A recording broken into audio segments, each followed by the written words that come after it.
Now, I've spent more time in this room than anywhere else in the universe. I realized that years ago, and it hadn't changed since then, but what was the question? It's one of the freer places you can find. It reminds me a lot of Amsterdam. You're free to do what you want without anybody, well, if they do judge you, fuck them. It don't matter. We're all in the same boat here, so ain't nobody say anything. My name is Eric Myers. I'm a bartender at Mount Royal Tavern. Been here for somewhere between, I don't know, 30 years, maybe. I was supposed to be a music teacher, was the plan, but I came here to study. I started drinking here, and then I started working the door because I was hanging out here so much. And so they said, look, you're here every night standing by the door anyway. Well, we'll give you $20 and all you can drink. All you gotta do is card people and clean up some tables every now and then. And I was like, yeah, all right, I'll do that. First time I got drunk was on a Boy Scout canoeing trip when I was 14. Boone's Farm wine, slipped in a cow pile. And all right, good night, or good afternoon, good morning. For 5 years, I drank rye with a little bit of water in it and a cup of water. And for every one, I would tell people, I don't know, one's the cure and one's the curse. I don't know which is which, but you match the water with the alcohol and never get a hangover. That's all a hangover is your dehydrated body hating you. I went in the Irish pub down the street, and I was sitting there, and they had delicious food. They had pool tables. The bartenders could choose what CDs they wanted to listen to. The beer was a little cheaper. I came back here and I was telling this to this other bartender, Dawn, doesn't work here anymore. And I was telling her all this, and she said, and you know what? They got managers. I was like, oh, never mind. So that's, here we're in control of the ship. Can you describe the Mount Royal Tavern in 3 words? Pile of shit.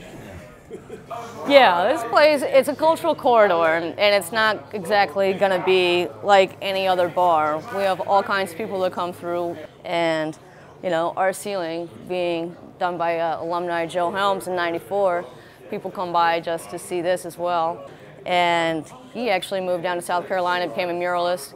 But before the building next door was extended, he would go up on the roof and he rolled out the canvases to see how it was coming along. And he was also doing it before they let out a lot of good imagery of the Sistine Chapel.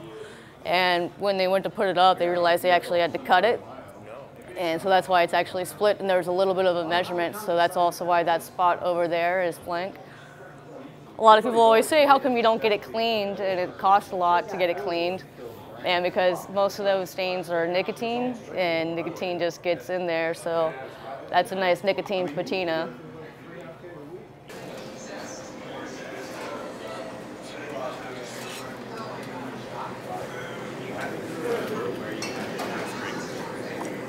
Yeah, I came here for college and then fell in love with Baltimore. It happened my sophomore year. So we were coming back from Thanksgiving, and you get off 695 on the 83. There's that weird orange glow ahead of you, and I just went, cool, I'm home. Shit, when did that happen? And I've been in Baltimore ever since. I can't explain it. It's just, it's you know, home to me. It's my heart.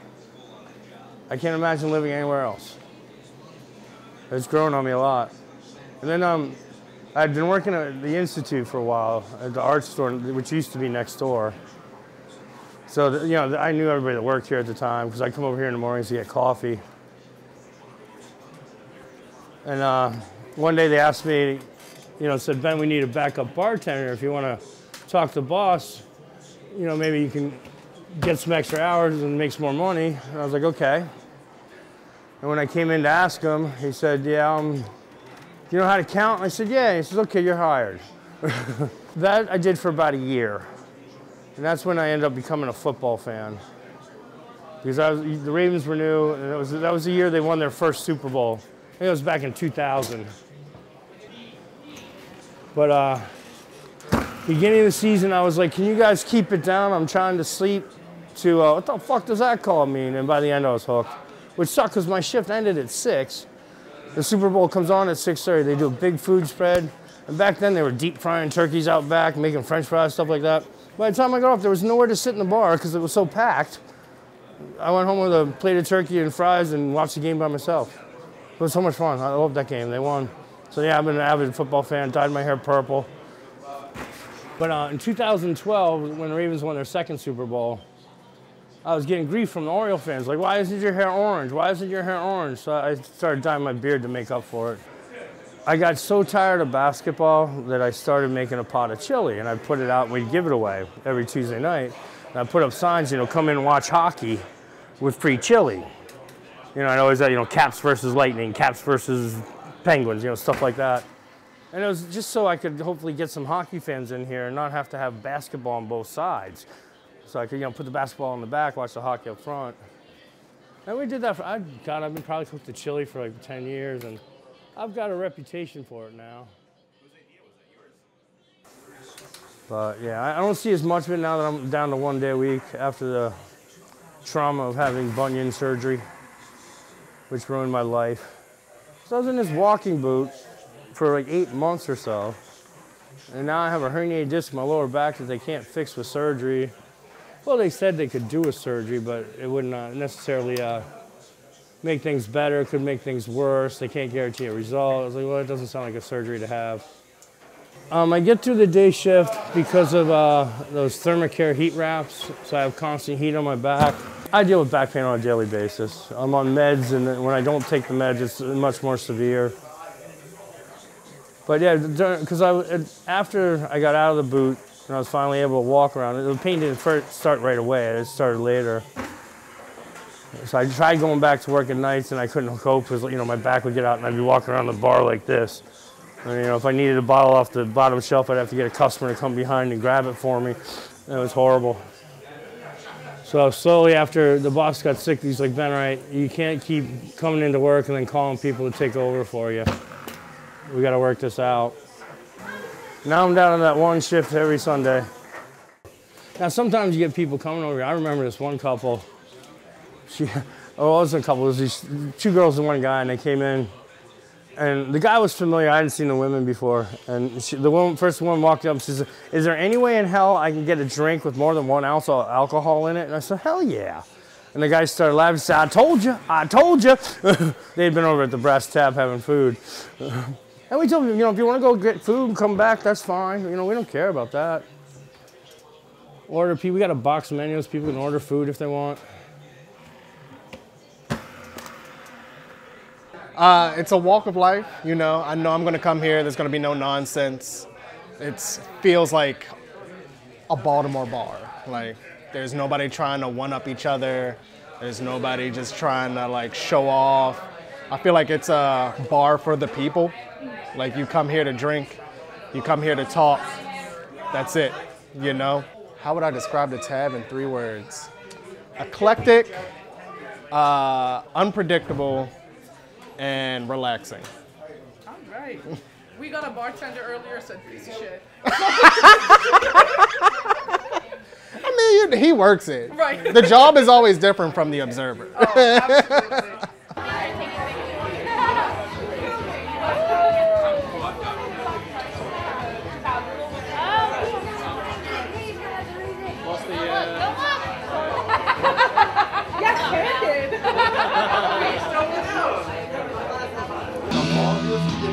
Like trying to be like, all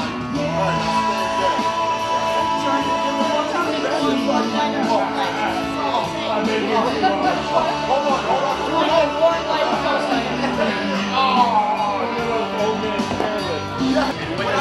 on.